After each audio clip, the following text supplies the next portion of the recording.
gave them to you.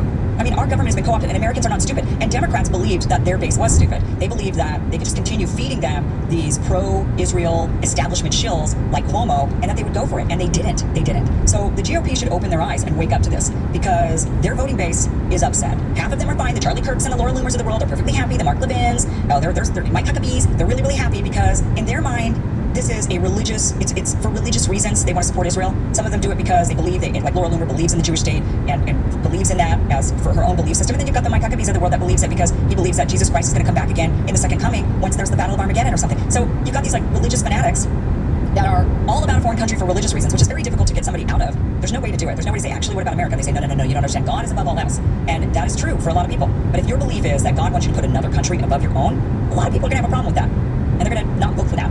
And they're going to want to go in a different direction. And that is what we're seeing right now in the Democratic Party, is they're going to start adopting this America First agenda. Even though they're not calling it that, it is absolutely an America First agenda.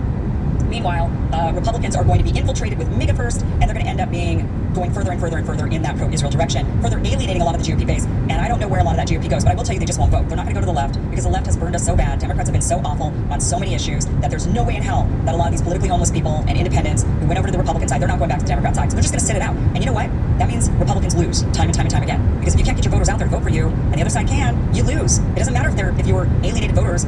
They're not flooding back over to the Democrat side, fine. But they'll hand you a loss, because it's actually worse for our country to be taken over by a foreign entity than it is to become Marxist commies. Quite frankly, think about it. Look at the Iranians, right? You got all these Iranians right now.